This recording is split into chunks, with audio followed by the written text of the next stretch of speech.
O carvalho maciço da mesa de jantar, uma peça que encomendei há 50 anos para celebrar a fundação da empresa, sempre fora para mim um símbolo de permanência. Suas veias escuras contavam a história de jantares de negócios, de aniversários dos netos, de discussões acaloradas e de silêncios pesados. Naquela noite de domingo, no entanto, o silêncio era o mais pesado de todos. Ele se instalara logo após a sobremesa, quando meu filho, Ricardo, com a confiança de um imperador anunciando um edito, revelou seu grande plano. Ele pigarreou, ajeitou o colarinho da sua camisa de grife e sorriu. Um sorriso que não alcançava seus olhos calculistas. Família, ele começou, seu tom abrangendo a mim, sua esposa Helena, e os dois adolescentes que mal levantaram os olhos de seus celulares. Tivemos um trimestre espetacular. O mercado está aquecido e é hora de agirmos com ousadia. Por isso, convoquei o conselho e apresentei a próxima fase da construtora Alencar, uma expansão agressiva para o mercado de condomínios de luxo. Mas, para um grande salto, precisamos de capital.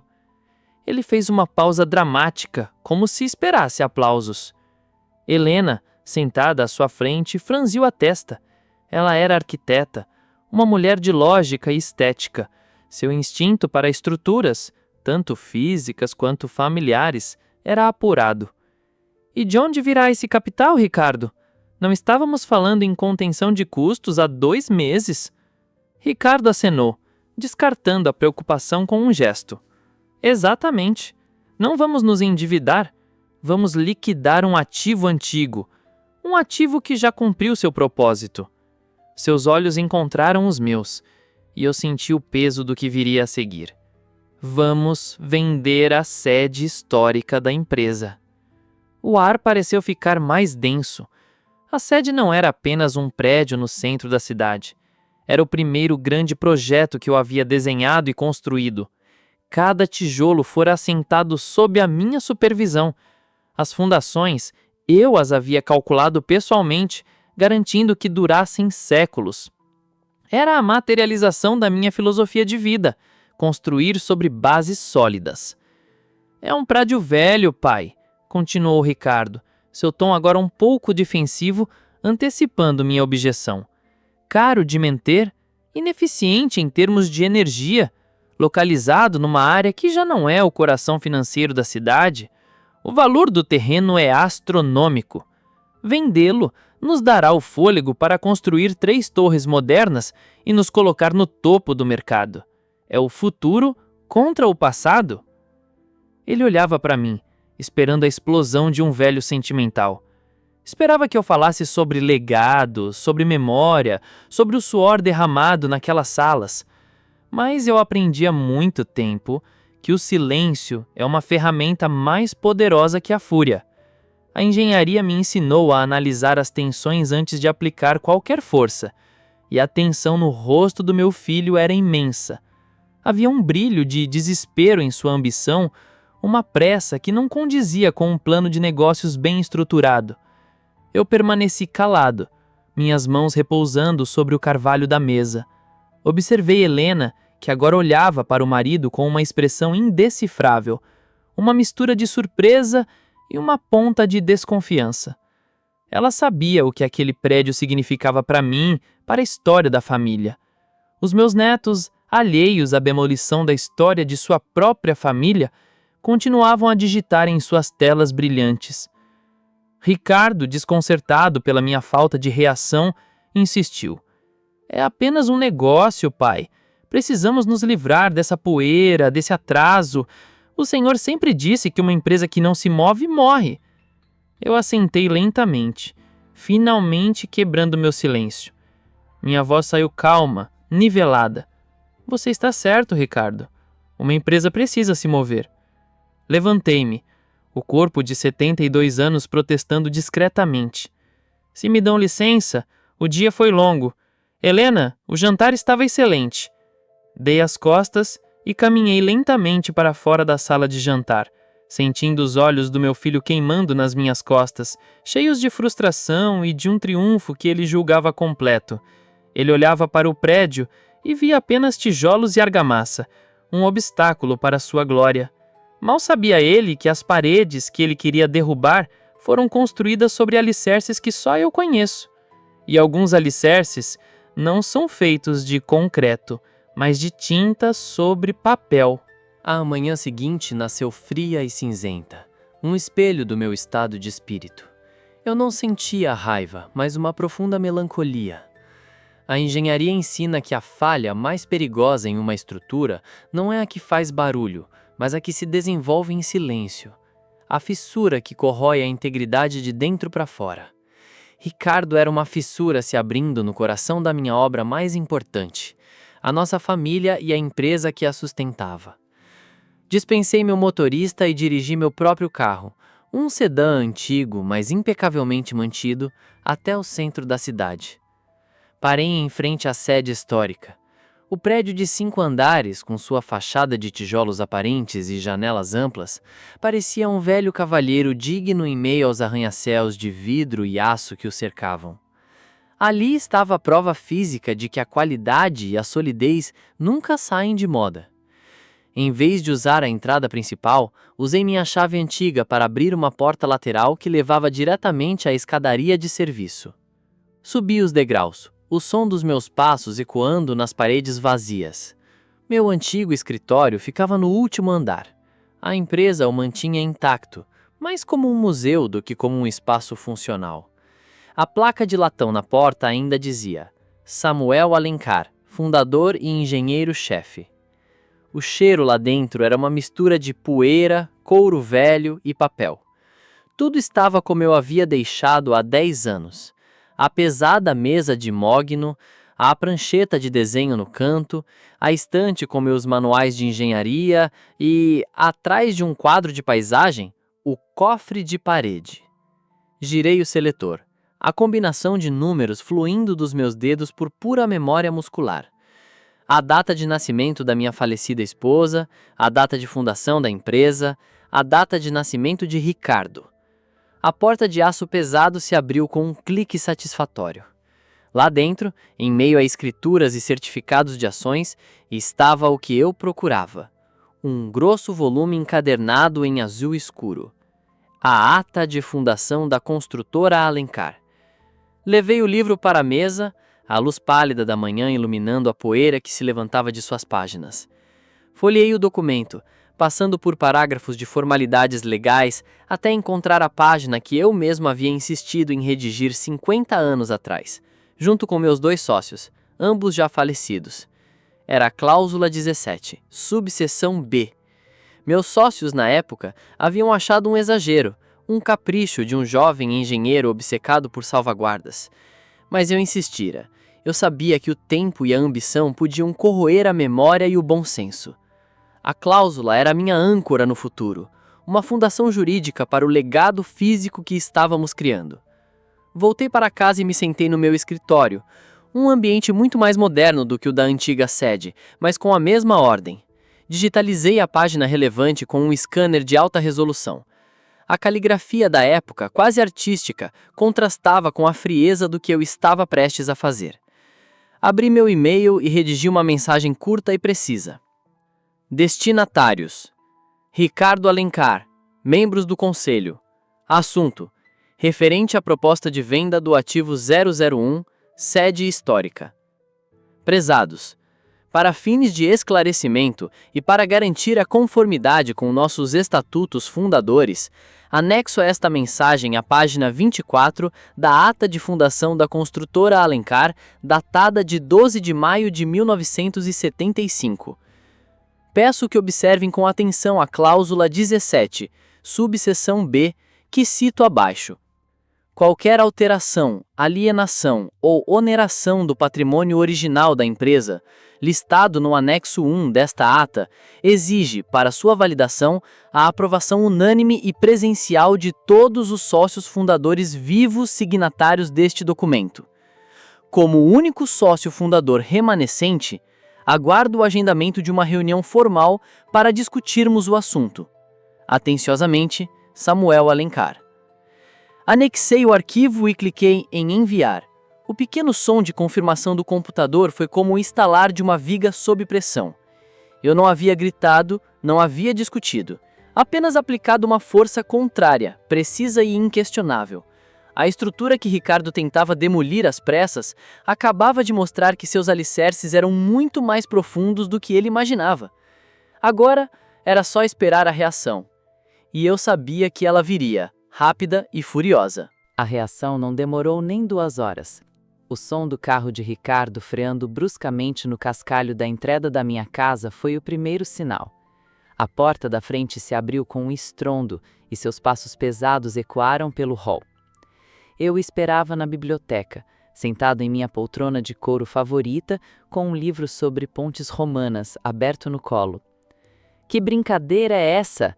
Ele rosnou da porta. O rosto vermelho, o telefone em sua mão como se fosse uma arma. Ele acenava o aparelho para mim. O conselho todo está me ligando. Você me humilhou! Fechei o livro lentamente, marcando a página. Eu não humilhei ninguém, Ricardo. Eu apenas lembrei a todos das regras sobre as quais esta empresa foi construída. Regras que você, como CEO, deveria conhecer melhor do que ninguém. Regras de 50 anos atrás. Ele cuspiu as palavras. O mundo mudou, pai. Aquilo é um pedaço de papel velho, um detalhe burocrático. O senhor está sabotando o futuro da empresa por causa de um ataque de nostalgia. Levantei-me, caminhando até a janela que dava para o jardim. As rosas da sua mãe estavam florescendo. Nostalgia é um sentimento. A ata de fundação é um documento legal. A engenharia me ensinou a diferença entre o que se sente e o que é real. A cláusula é real. Ele se aproximou, sua fúria preenchendo o espaço entre nós. Eu não acredito nisso. Eu trabalho dia e noite para modernizar o que o senhor construiu, para levar seu nome adiante. E você me apunhala pelas costas com uma tecnicalidade? Não foi pelas costas. Foi um e-mail, enviado a todos os interessados de forma transparente. Corrigi. Meu tom ainda calmo. O que me preocupa não é a sua vontade de modernizar, mas a sua pressa. Uma pressa que o faz ignorar os fundamentos. Nenhum bom engenheiro começa a construir o telhado sem antes verificar a fundação. A menção à sua falha de planejamento o atingiu em cheio. Seus olhos se estreitaram, e foi então que ele jogou a primeira pedra, a mais suja e pesada de todas. O senhor não está bem, ele disse, a voz subitamente mais baixa, mas carregada de veneno. É isso, o conselho todo já andava preocupado. Seus e-mails estranhos, seu isolamento. O senhor não está mais em condições de tomar decisões. Está ficando senil. A palavra pairou no ar, feia e brutal. Senil. Era a arma definitiva contra a experiência. A acusação que transforma a sabedoria em caduquice. Era a tentativa de demolir não um prédio, mas a minha mente, a minha própria credibilidade. Senti uma onda de gelo percorrer minha espinha, mas meu rosto permaneceu impassível. Eu o encarei, deixando o peso da sua acusação esmagá-lo. Ele foi o primeiro a desviar o olhar. Eu vou resolver isso, ele murmurou mais para si mesmo do que para mim. Eu sabia exatamente qual seria o próximo passo dele. A manipulação não terminaria comigo. Seu alvo agora seria Helena. Mais tarde naquela noite, eu podia quase ouvir a conversa em sua casa, do outro lado da cidade. Eu conhecia meu filho. Ele chegaria em casa suspirando de cansaço e contaria a ela uma versão distorcida dos fatos. Imaginei-o servindo uma taça de vinho para a esposa, a testa franzida em uma expressão de preocupação fabricada. Helena, meu amor, estou tão preocupado com meu pai. Hoje ele bloqueou o maior projeto da história da empresa. Ele desenterrou uma cláusula obscura de meio século. Ele não está pensando com clareza. Ele me acusou de querer destruir o legado dele. Teve um lapso de memória sobre nossas conversas anteriores. Eu acho que a idade está começando a cobrar seu preço. Ele a abraçou, a fez sentir-se cúmplice em sua preocupação. Ele pintaria a mim como um velho teimoso e confuso, e a si mesmo como filho sofredor, tentando salvar o império de um rei que enlouquecera. Era uma estratégia covarde, mas potencialmente eficaz. Helena o amava, e a lealdade às vezes é um cimento que cega. A questão era, a fundação do casamento deles era sólida o suficiente para aguentar o peso da mentira que ele havia prestes a construir? Nos dias que se seguiram, um frio sutil se instalou nas minhas interações com Helena. Nas ligações semanais, sua voz era polida, mas distante. Ela concordava com tudo o que eu dizia de forma rápida demais, ansiosa para encerrar conversa. Ela estava tentando ser uma esposa leal, tentando acreditar na narrativa de Ricardo sobre minha suposta decadência mental. No entanto, eu sabia que Helena era, acima de tudo, uma mulher de lógica. As peças que Ricardo lidera não se encaixavam perfeitamente, e a mente de uma arquiteta não tolera falhas de projeto. Eu não forcei a situação, apenas dei a ela espaço e tempo, certo de que a verdade, como a água, sempre encontra uma rachadura para se infiltrar. A primeira fissura na armadura de Helena, como eu viria a saber mais tarde, não apareceu por minha causa, mas por causa de um pedaço de papel mundano. Ricardo, em sua arrogância, cometeu um erro primário. Ele subestimou a inteligência da própria esposa. Enquanto ele pregava em casa sobre a necessidade de austeridade para financiar a grande expansão, seus hábitos pessoais contavam uma história diferente. Certa tarde, Helena estava organizando a correspondência na escrivaninha do escritório que dividiam em casa. Um envelope de uma administradora de cartões de crédito endereçado a Ricardo estava entreaberto. Normalmente ela o teria deixado de lado, mas a conversa recente sobre finanças, a tensão palpável do marido e a estranha situação comigo a deixaram com uma pulga atrás da orelha. Movida por um impulso, que ela depois descreveria como um instinto estrutural, ela deslizou o extrato para fora do envelope. O que ela viu a deixou perplexa. A fatura era astronômica. Havia jantares em restaurantes caríssimos, onde um único prato custava o salário de um estagiário da empresa. Havia compras em joalherias e lojas de relógios de luxo, itens sobre os quais Ricardo não havia comentado. E havia saques vultosos, em dinheiro, listados simplesmente como retirada de emergência. Aquilo não fazia o menor sentido. A história de Ricardo era de um CEO sob pressão, canalizando cada centavo para o futuro da empresa. O extrato em suas mãos, no entanto, pintava o retrato de um homem gastando dinheiro como se não houvesse amanhã, em prazeres pessoais e efêmeros. A discrepância era gritante. Era como olhar a planta de um prédio que mostrava pilares de aço, mas encontrar colunas de isopor no canteiro de obras. Ela me contou depois que dobrou o papel mintamente e o colocou de volta no envelope, o coração batendo forte. A acusação de Ricardo contra mim, ele está confuso, não raciocina direito, começou a soar oca. O homem confuso, talvez, não fosse eu. O homem confuso era aquele que dizia uma coisa e fazia outra, que falava de sacrifício enquanto se afogava em luxo. A dúvida de Helena não era mais uma suspeita vaga, agora tinha um fundamento. Ela começou a observar o marido com outros olhos. Notou como ele ficava tenso sempre que o telefone tocava com um número desconhecido, como ele passava horas trancado no escritório em chamadas sussurradas. Notou a maneira como ele bebia mais do que o habitual à noite, o olhar sempre distante, focado em algum problema que ele claramente não estava compartilhando. A lealdade dela ainda pertencia a ele, mas agora estava condicionada. Ela o apoiaria, mas não mais cegamente. Ela precisava entender a verdade por trás daquela pressa desesperada em vender a sede, por trás da crueldade em me chamar de senil, por trás dos gastos exorbitantes que ele escondia dela. A fissura havia aparecido, e eu sabia, por experiência própria, que uma vez que uma fissura estrutural aparece, ela só tende a crescer se a pressão continuar, e eu faria questão de manter a pressão, de forma calma e calculada. Passaram-se 2 semanas de silêncio estratégico. Deixei que a mentira de Ricardo e a dúvida de Helena fermentassem. Então, agi. Telefonei para a casa deles em uma terça-feira à noite, sabendo que ambos estariam lá. Fui polido, mas firme. Helena, Ricardo, Gostaria que viessem à minha casa amanhã à noite. Há alguns assuntos que precisamos alinhar como família. Não é um convite, é uma convocação. Às 8. E desliguei-la antes que pudessem protestar. Na noite seguinte, eles chegaram pontualmente.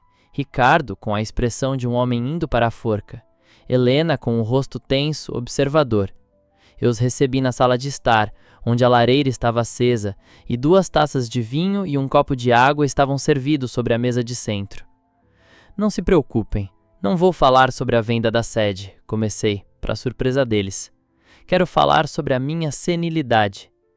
Ricardo engasgou com a própria saliva. Helena me olhou, os olhos arregalados. Ricardo, continuei, meu tom sereno como de um professor. Você expressou preocupação com minha capacidade mental. É uma acusação séria, que afeta não só a mim, mas o futuro da empresa que carrega nosso nome. Então preparei uma pequena demonstração. Fui até minha escrivaninha e voltei com uma pilha de papéis. Coloquei-o sobre a mesa de centro. Eram plantas e cálculos complexos. Este, disse, apontando para o primeiro rolo de papel, é um projeto que desenvolvi como hobby nos últimos 6 meses.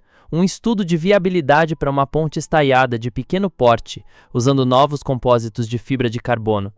Aqui estão os cálculos de tensão, as análises de carga de vento e as projeções de resistência do material. Eu gostaria que você, ou qualquer engenheiro da sua equipe, encontrasse um único erro neles. Passei para o próximo documento. E este é um artigo que estou escrevendo para uma publicação de engenharia sobre as falhas estruturais que levaram ao colapso da ponte Morandi, na Itália. Uma análise puramente técnica. Sinta-se à vontade para lê-lo. O silêncio na sala era total. Ricardo olhava para os papéis como se fossem escritos em uma língua alienígena. Helena, por outro lado, pegou uma das plantas, seus olhos de arquiteta percorrendo as linhas e anotações com um misto de espanto e respeito.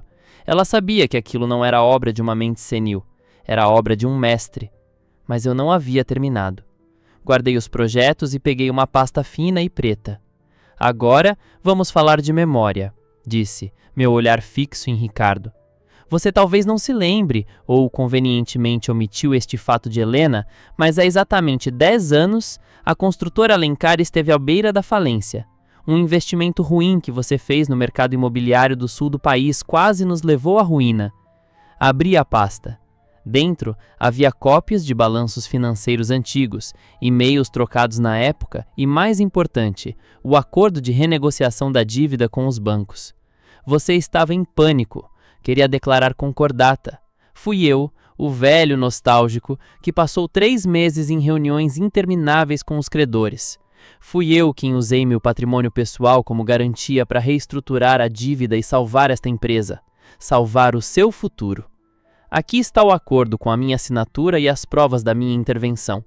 Um fato que aparentemente escapou da sua memória quando você me acusou de não entender de negócios modernos.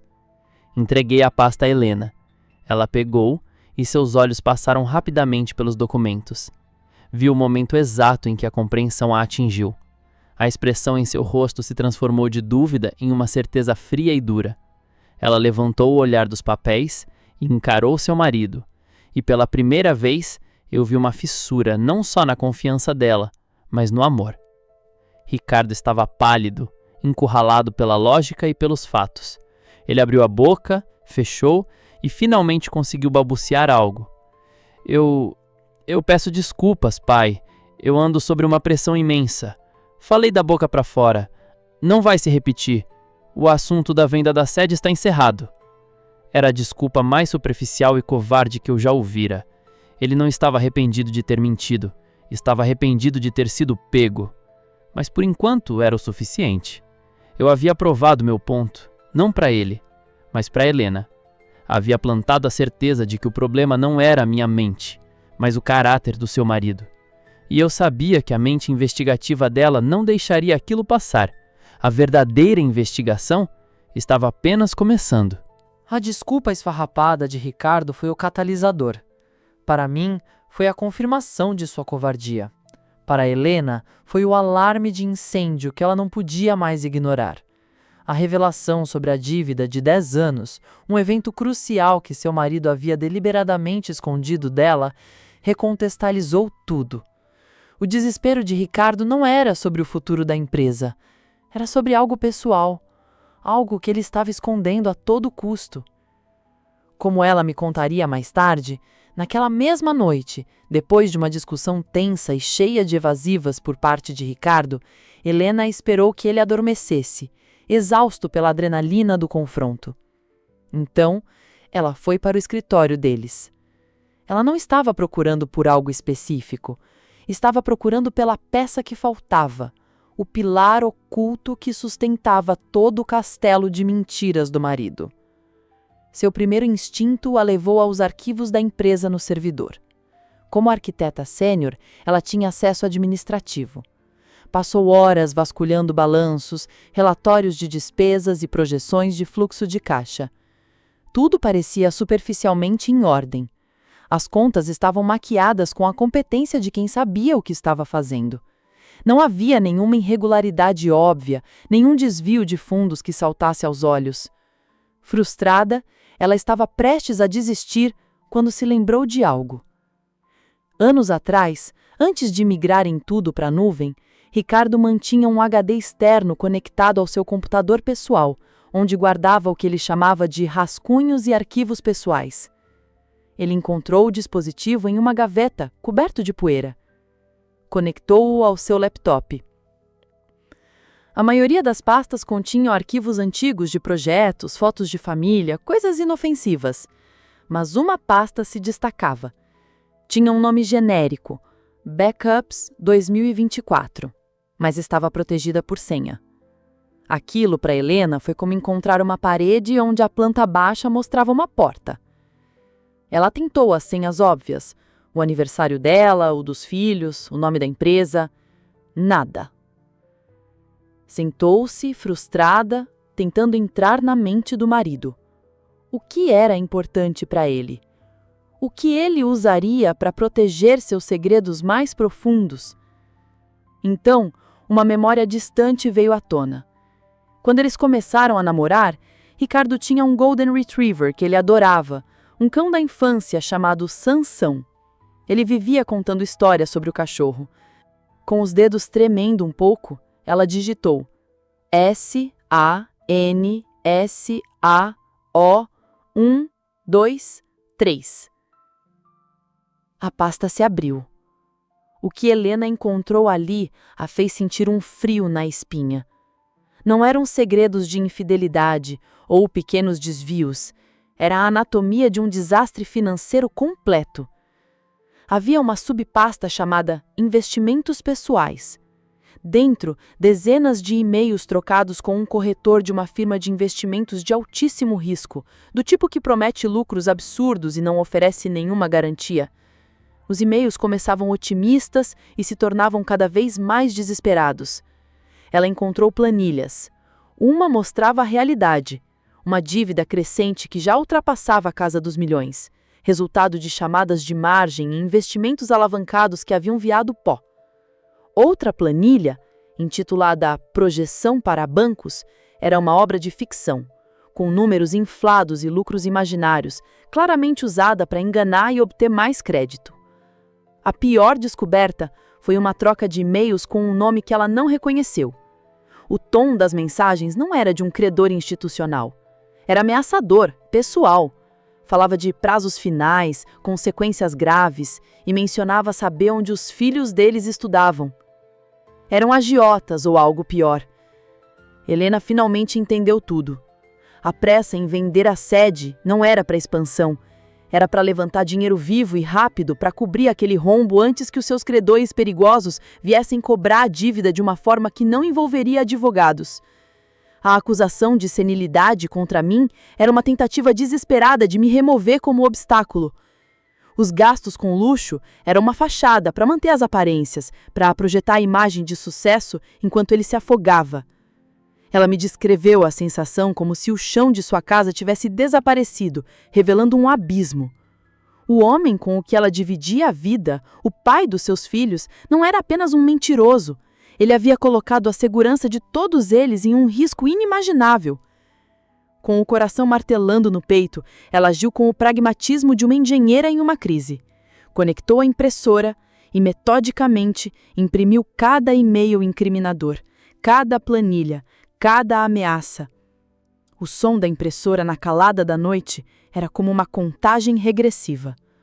Ela colocou tudo em uma pasta simples, sem identificação. Sabia que não podia confrontar Ricardo sozinha. Ele era perigoso em seu desespero. Ela precisava de um aliado com a calma, a estratégia e a força para enfrentar a tempestade que estava prestes a desabar sobre a família Alencar. Eram quase 2 da manhã quando ouvi o som suave de cascalho sendo esmagado na minha entrada. Eu estava na biblioteca, incapaz de dormir, lendo sobre as táticas de cerco de Júlio César. Uma parte de mim sabia o que esperar. A pressão que eu aplicara na estrutura defeituosa do casamento do meu filho finalmente havia causado uma ruptura. A questão era saber de que lado os destroços cairiam. Levantei-me e fui até a porta antes mesmo que a campainha tocasse. Quando a abri, encontrei Helena, parada sobre a luz fraca da varanda. Ela parecia ter envelhecido 10 anos em uma noite. Seu rosto estava pálido, os olhos fundos e assustados, e ela segurava uma pasta de papel contra o peito como se fosse um colete salva-vidas. O vento frio da madrugada balançava seu cabelo e ela tremia, embora eu não soubesse dizer se era de frio ou de medo. "Samuel", ela sussurrou. Não disse nada, apenas abri mais a porta e dei um passo para o lado, convidando-a a entrar. Ela passou por mim e ficou parada no meio do hall, parecendo perdida. "Na biblioteca", eu disse suavemente. "Eu vou preparar um chá." Quando voltei com a bandeja, ela estava sentada na beirada da poltrona em frente à minha, a pasta sobre o colo, as mãos entrelaçadas com tanta força que os nós dos dedos estavam brancos. Coloquei a xícara de chá fumegante na mesinha ao seu lado. Ela não tocou. Ficamos em silêncio por um longo momento. Um silêncio que não era constrangedor, mas necessário. Era o silêncio de quem avalia uma extensão de um dano estrutural antes de decidir o que fazer. Finalmente, ela levantou o olhar para mim. Havia lágrimas em seus olhos, mas a voz, quando falou, era firme. "Eu devo a você um pedido de desculpas. Eu acreditei nele, ou eu quis acreditar." A lealdade é uma força poderosa, Helena. Não há do que se desculpar. Ela balançou a cabeça, um gesto amargo. A lealdade cega é uma fraqueza, e eu fui fraca. Ela empurrou a pasta sobre a mesa na minha direção. "Eu achei que o senhor era o problema, Samuel. A sua teimosia, o seu orgulho. Mas eu estava errada." Ela respirou fundo, o peito subindo e descendo de forma irregular. "O problema é muito maior. Nós vamos perder tudo. A empresa, a casa, talvez mais." Abri a pasta. As páginas impressas contavam a história sórdida que eu já suspeitava, mas cujos detalhes eram piores do que eu imaginava. Os e-mails, as planilhas fraudulentas, as ameaças veladas. Era um castelo de cartas construído sobre um pântano. Via a assinatura do meu filho em promessas que ele não podia cumprir, a sua arrogância se transformando em pânico abjeto naquelas linhas de texto. Passei cada página lentamente, absorvendo a totalidade da catástrofe. Ela me observava, seu rosto uma máscara de ansiedade. Ela esperava que eu explodisse, que eu amaldiçoasse o nome de Ricardo, que eu me desesperasse. Quando terminei, fechei a pasta e a alinhei perfeitamente com a borda da mesa. Olhei para ela. "Obrigado por ter confiado em mim, Helena. Você fez a coisa certa e mais corajosa." "O que vamos fazer? Essas pessoas, as ameaças. Samuel, eu estou com medo." O medo é uma reação lógica a um perigo real, mas o pânico é um luxo que não podemos nos permitir. Ricardo construiu uma estrutura instável sobre uma fundação de areia e agora está prestes a ruir sobre todos nós. Nosso trabalho não é lamentar a construção, é controlar a demolição. Naquele momento, no silêncio da biblioteca, com o cheiro de livros antigos e o de chá de camomila no ar, nossa aliança foi forjada. Não com um aperto de mãos ou uma promessa verbal, mas com um entendimento mútuo. Ela me dera a munição, eu lhe daria a estratégia. Ela tinha a coragem de uma mãe protegendo sua cria. Eu tinha a experiência de um construtor que sabe que, às vezes, para salvar um edifício, é preciso primeiro expor suas vigas mais podres, não importa o quão doloroso seja o processo. A noite ainda era densa, mas pela primeira vez em muito tempo, eu via um caminho a seguir. Na manhã seguinte, a casa estava imersa em uma calma que contrastava com a tempestade que se formava em nosso horizonte. Helena partira antes do amanhecer, retornando para sua casa para representar o papel da esposa ignorante, uma tarefa que exigia uma força que eu admirava profundamente. Eu, por outro lado, iniciei a primeira fase do nosso plano. Minha primeira ligação foi para Horácio, meu advogado, um homem da minha idade com uma mente tão afiada quanto no dia em que nos formamos juntos, ele na lei, eu na engenharia. Pedi que viesse à minha casa imediatamente. Quando ele chegou, apresentei-lhe a pasta que Helena me trouxera. Horácio leu cada página em silêncio, seus óculos de leitura na ponta do nariz, a expressão cada vez mais sombria. Quando terminou, ele tirou os óculos e me encarou por cima da mesa da biblioteca. Samuel, isso é um desastre completo, disse ele, sua voz grave. Isso não é apenas má gestão, isso é fraude. As planilhas maquiadas, os credores, seu filho pode ir para a cadeia. Eu sei, respondi calmamente, e é exatamente isso que vamos evitar. Mas para salvá-lo de si mesmo, primeiro preciso tirar as ferramentas de destruição das mãos dele. Preciso afastá-lo da empresa, e preciso fazer isso de forma limpa e rápida. Traçamos a estratégia.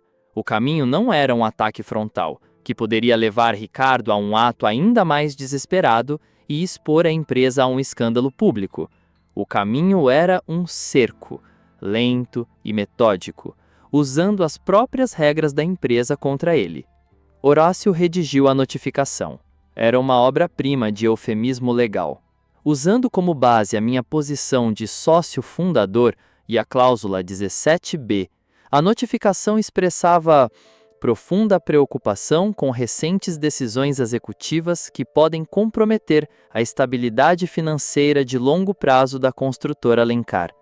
Não mencionava fraude, dívidas pessoais ou ameaças. Em vez disso, falava em inconsistências nos relatórios de projeção e na necessidade de uma avaliação de risco independente. A notificação formalizava a minha demanda, como sócio fundador, pela contratação imediata de uma firma de auditoria externa e independente para realizar uma varredura completa nas finanças da empresa. Era um direito que o estatuto me garantia, um direito que nunca antes eu precisara usar. Isso vai colocá-lo em xeque, disse Horácio. Ele não pode recusar a auditoria sem admitir que tem algo a esconder. E se ele aceitar, a fraude será descoberta em questão de semanas. Semanas é tempo demais? Ponderei. A pressão dos credores dele é imediata. Eu preciso que ele entre em pânico agora. Preciso forçá-lo a cometer um último erro. Enviamos a notificação por um oficial de justiça ao escritório de Ricardo e, simultaneamente, por e-mail a cada membro do conselho. O impacto foi imediato. Meu telefone começou a tocar incessantemente. Eram os membros do conselho, homens que eu conhecia há décadas, todos em estado de choque e confusão. A todos, eu dei a mesma resposta calma e evasiva. Estou apenas exercendo meu direito e meu dever como fundador. Quero garantir que a casa que construímos esteja em ordem. A auditoria vai esclarecer tudo. Helena me ligou no final da tarde, a voz um sussurro tenso. Ele chegou em casa como um furacão. Está pálido, suando, quebrou um vaso no corredor. Ele não para de andar de um lado para o outro, fazendo ligações que ninguém atende. Ele sabe que o jogo está acabando. Mantenha-se segura, Helena. Não o confronte. Apenas observe. O cerco estava fechado. Eu havia cortado suas linhas de suprimento financeiro e sua credibilidade junto ao conselho. A notícia da auditoria se espalharia como fogo no mercado. Nenhum banco lhe concederia 1 centavo em tais circunstâncias. Seus credores ilegítimos, ao saberem da auditoria, certamente aumentariam a pressão, temendo que seu investimento evaporasse. Ricardo estava preso em uma fortaleza cujas muralhas eram suas próprias mentiras. E eu sabia, com a certeza de um engenheiro que calcula um ponto de ruptura, que um homem encurralado e desesperado não se rende. Ele tenta explodir a parede. E essa explosão seria seu último erro. O pânico de Ricardo, como previsto, o levou a agir com a lógica distorcida de um animal encurralado.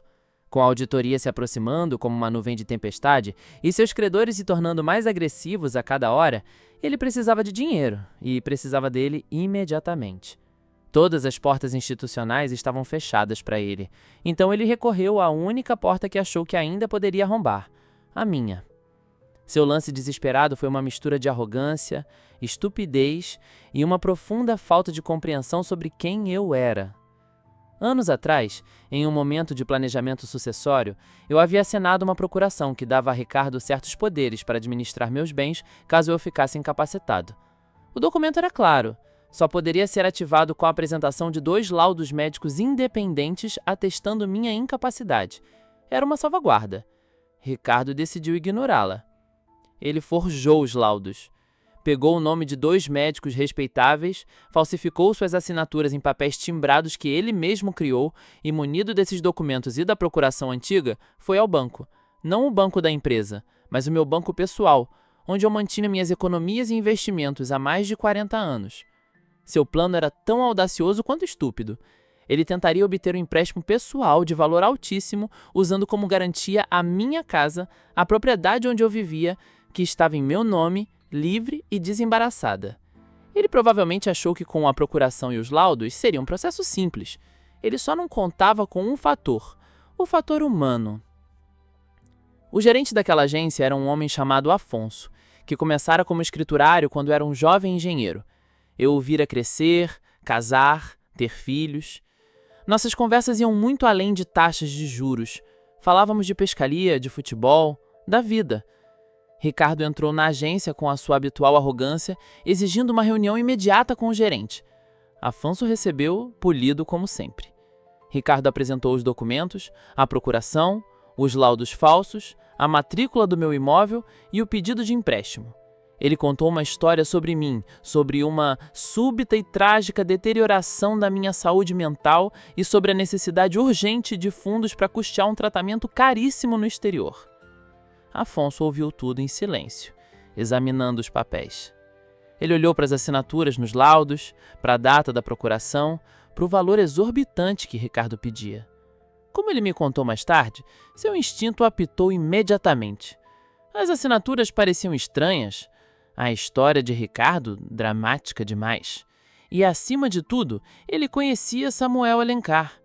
A ideia de que eu teria definhado mentalmente em questão de semanas sem que ninguém soubesse era simplesmente implausível. Com a calma de um jogador de pôquer, Afonso disse a Ricardo: "Entendo a urgência, Sr. Alencar, mas para um valor desta magnitude e dadas as circunstâncias, preciso fazer uma verificação de segurança padrão. Por favor, aguarde um momento na minha sala." Assim que Ricardo se sentou, Afonso foi para uma sala reservada e discou meu número pessoal. "Samuel? É o Afonso. Perdoe a ligação, mas estou com um problema aqui. Seu filho, Ricardo, está na minha sala. Ele está tentando levantar um empréstimo muito grande em seu nome. Samuel, ele me apresentou 2 laudos médicos dizendo que o senhor está incapacitado e uma procuração." Eu fechei os olhos. A tristeza que senti naquele momento foi imensa. Era o fundo do poço. A traição final. Meu próprio filho tentando usar uma ferramenta que eu criei para protegê-lo, para me destruir. "Afonso, eu estou perfeitamente bem. Os laudos são falsos. Por favor, não o confronte. Diga a ele que o sistema está lento, que a aprovação levará 24 horas. Garanta que ele saia do banco acreditando que conseguiu. E, por favor, envie-me cópias de tudo que ele te apresentou. Entendido, Samuel. Eu sinto muito por isso. Eu também, meu amigo. Eu também. Desliguei o telefone. O último prego no caixão de Ricardo tinha sido martelado por ele mesmo. Ele não só cometera fraude contra a empresa, mas agora cometera falsificação de documentos e tentativa de estelionato contra o próprio pai. Ele não me deixou outra escolha. A demolição controlada precisava se tornar um confronto total. A noite caiu sobre a cidade, mas na minha casa a atmosfera estava carregada, como o ar antes de um raio. Eu havia ligado para Helena. Venha para cá e traga a pasta. A hora chegou. Quando Ricardo chegou em casa, exausto, mas com um brilho de triunfo desesperado nos olhos, acreditando ter assegurado os fundos, encontrou Helena esperando por ele na sala, vestida como se fosse para uma reunião de negócios. O que foi? Ele perguntou, afrouxando a gravata. Seu pai quer falar conosco. Agora, ela respondeu, a voz desprovida de qualquer emoção. A viagem até minha casa deve ter sido tensa e silenciosa. Quando eles entraram, eu esteava na biblioteca. A cena estava montada. Eu estava de pé perto da lareira. Helena sentou-se em uma das poltronas e colocando a já conhecida pasta sobre a mesa de centro. Ricardo entrou na defensiva. Pai, se isso é sobre a auditoria, eu já disse que é um exagero. Não é sobre a auditoria, Ricardo. Eu o interrompi, a voz cortante. É sobre a sua visita ao Alfonso, no banco, esta tarde. O sangue sumiu do rosto dele. Ele ficou branco como os papéis que tentara usar para me fraudar. Eu não sei do que o senhor está falando. Não? Perguntei, dando um passo à frente. Então talvez eu deva refrescar a sua memória. Você apresentou uma procuração, 2 laudos médicos falsificados e tentou tomar um empréstimo usando a minha casa como garantia. Você disse ao gerente que eu estava incapacitado, que precisava de tratamento. Você mentiu, Ricardo. Você tentou me roubar. Ele abriu a boca para negar, para criar outra teia de mentiras, mas naquele exato momento, Helena agiu. Com um movimento deliberado, ela abriu a pasta sobre a mesa, espalhando as provas de sua dívida, os e-mails, as planilhas, as ameaças dos agiotas. E nós sabemos o porquê, ela disse, a voz finalmente quebrando, não de fraqueza, mas de uma raiva fria. Sabemos do rombo, dos investimentos de risco, das pessoas que estão te ameaçando, a venda da sede, a acusação de senilidade, a fraude no banco, tudo por causa disso. Ricardo olhou para as provas espalhadas na mesa, depois para a esposa e finalmente para mim. O rosto dele, antes uma máscara de arrogância, começou a desintegrar. A estrutura de negação que ele construíra ao seu redor estava sofrendo uma falha catastrófica. Helena, como? Ele balbuciou, a traição na sua voz agora dirigida a ela. Você me subestimou, ela respondeu simplesmente. Você subestimou nós dois. Ele afundou no sofá, a energia subitamente drenada do corpo dele. O CEO carismático, o filho impaciente, o mestre do universo, desapareceu. Em seu lugar, estava um homem assustado, quebrado. Um menino pego numa mentira da qual não podia escapar. Eu ia consertar. Eu só precisava de mais tempo, de mais um empréstimo. Eu ia pagar tudo de volta. Ninguém ia saber. Não é assim que funciona, Ricardo, eu disse. Minha voz agora mais suave, mas não menos firme. A raiva havia passado, dando lugar a uma imensa tristeza. Você não estava consertando, Ricardo. Você estava cavando um buraco mais fundo e estava disposto a nos enterrar junto com você. Você mentiu para sua esposa, tentou destruir a reputação do seu pai, fraudou a empresa que leva o nosso nome e colocou os seus próprios filhos em risco. Ele começou a chorar. Não eram lágrimas de arrependimento. Ainda não. Eram lágrimas de autocomiseração, de derrota. Ele não chorava pelo mal que havia feito, mas sim pelo fato de ter sido descoberto. Toda a arrogância, toda a manipulação, toda a traição estavam ali, expostas sobre a luz amarela da biblioteca. Não havia mais para onde correr. Ele havia atingido o fundo. E agora, a parte mais difícil começava. Não a punição, mas a reconstrução.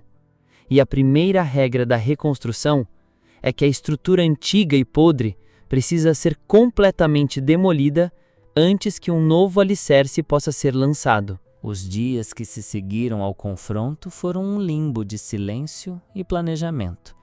Ricardo estava em casa, isolado, a vergonha sendo sua única companhia. Helena, apesar da dor da traição, assumiu o controle da casa com uma eficiência notável, protegendo os filhos da tempestade e se preparando para o que viria a seguir. Eu e Horácio, junto com o consultor financeiro que contratei, passamos dias e noites traçando um plano.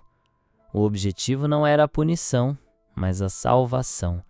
Salvar Ricardo da prisão, a empresa da falência e a família do opróbrio. Uma semana depois, convoquei a reunião final.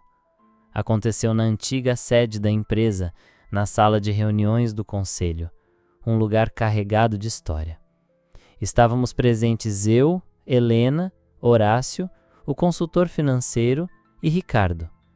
Ele entrou na sala parecendo uma sombra de si mesmo. Havia perdido peso e seus olhos, antes cheios de fogo, estavam opacos e vazios.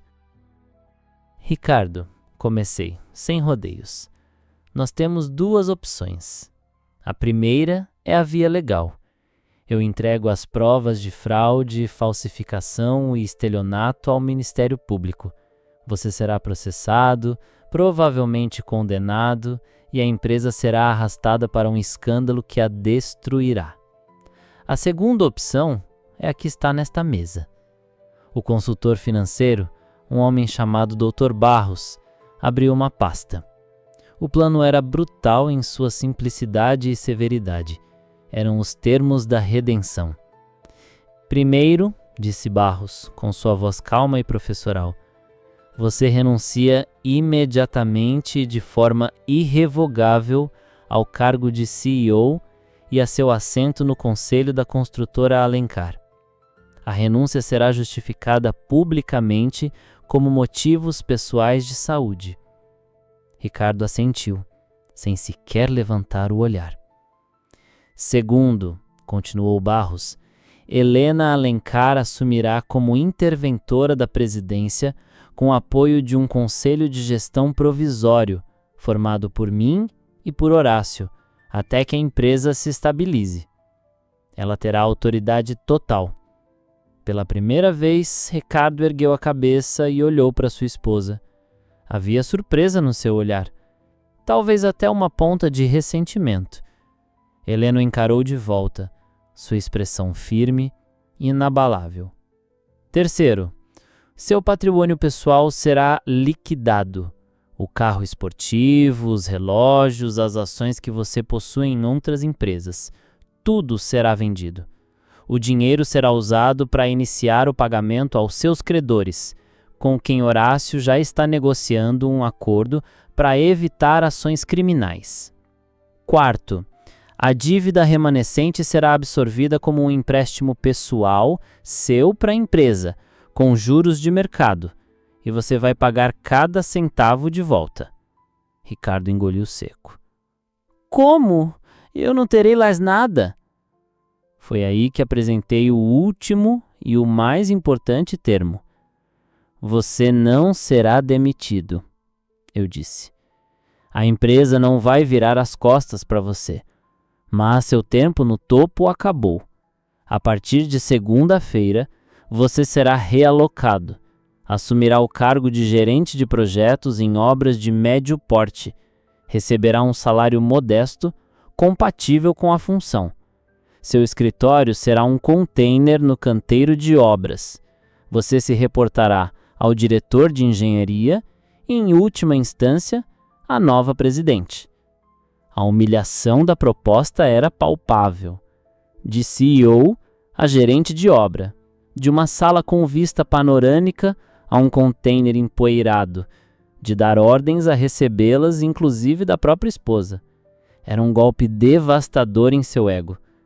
Ele ficou em silêncio por um longo tempo, olhando para suas próprias mãos na mesa. Via a luta em seu interior, o orgulho contra a sobrevivência, a arrogância contra a realidade. Finalmente ele levantou o olhar, não para mim, mas para Helena. Você concorda com isso? Ele perguntou, a voz rouca. Eu não apenas concordo, Ricardo. Eu exigi. É a única maneira. É o único caminho de volta. Ele fechou os olhos e, por fim, assentiu. Eu aceito. Não houve alívio na sala, apenas o peso de uma decisão difícil. A redenção de Ricardo não seria um momento de epifania, mas um longo e árduo caminho de trabalho, humildade e restituição. Ele teria que reconstruir sua vida e sua honra da mesma forma que eu construí minha empresa, começando do alicerce, um tijolo de cada vez. Passou-se um ano. Um ano de trabalho duro, de silêncios desconfortáveis e de mudanças lentas, mas profundas. A construtora Alentar, sob a liderança firme e inteligente de Helena, sobreviveu. Ela cortou os excessos, renegociou contratos e, com o apoio do conselho, que agora confiava nela implicitamente, focou a empresa no que sempre fizemos de melhor: construções sólidas e confiáveis. A empresa não apenas se salvou, começou a crescer novamente, de forma sustentável e honesta. Helena se transformou. A arquiteta pragmática deu lugar a uma líder visionária, respeitada por todos. Ela comandava reuniões com uma autoridade tranquila que Ricardo, com toda sua fanfarronice, nunca possuíra. Ricardo também se transformou, mas de uma maneira diferente. A arrogância se fora, substituída por uma seriedade cansada, mas digna. Eu o via de longe. Sabia que ele cumpria suas funções com uma competência que sempre tivera, mas que antes era ofuscada pela vaidade. Ele chegava cedo ao canteiro de obras, com capacete e botas sujas de barro, e era o último a sair. Os engenheiros e operários, que de início o olhavam com desconfiança, passaram a respeitá-lo. Ele não era mais o filho do dono, era o engenheiro Ricardo, que entendia de cronogramas e de concreto. Ele e Helena ainda viviam sob o mesmo teto, mais como parceiros em uma trégua do que como um casal. O caminho para a reconstrução do casamento deles seria ainda mais longo e incerto do que o da empresa. Numa tarde de outono, decidi visitá-lo. Dirigi até um grande canteiro de obras nos arredores da cidade, um complexo residencial que era um dos novos projetos da empresa. Encontrei Ricardo em frente à estrutura de um dos edifícios, discutindo uma planta com o mestre de obras. Ele estava mais magro, o rosto curtido pelo sol, e havia uma calma nos seus movimentos que eu nunca vira antes. Ele me viu, terminou sua conversa e veio ao meu encontro. Não sorrimos, apenas assentimos um para o outro. Pai, ele disse. Ricardo. Ficamos ali, lado a lado, em silêncio por um momento, observando o esqueleto de concreto e aço que se erguia contra o céu azul. O som das máquinas e dos homens trabalhando era a trilha sonora da nossa reconciliação tácita. Meu olhar se fixou em um dos pilares maciços que sustentava o primeiro andar. O acabamento do concreto era perfeito, as linhas retas, a base irrefutável. Apoiado nele, o resto do prédio subiria seguro. Bom trabalho, eu disse, minha voz pouco mais que um murmúrio. O alicerce parece sólido. Ricardo seguiu meu olhar, ele entendeu que eu não estava falando apenas do prédio. Ele olhou para o pilar, depois para mim, e pela primeira vez em muitos anos, vi em seus olhos não um reflexo de sua própria ambição, mas um vislumbre de compreensão. Ele respondeu, a voz baixa. Eu aprendi com o melhor. Foi só isso. Não precisávamos de mais nada. Não houve abraços, nem lágrimas, nem longos discursos de perdão. O perdão não é dado, é construído. E ali, em meio à poeira e ao barulho da construção, em frente àquele pilar de concreto, um novo alicerce estava sendo lançado entre nós. Um alicerce de respeito. E talvez um dia, sobre ele, pudéssemos reconstruir o amor.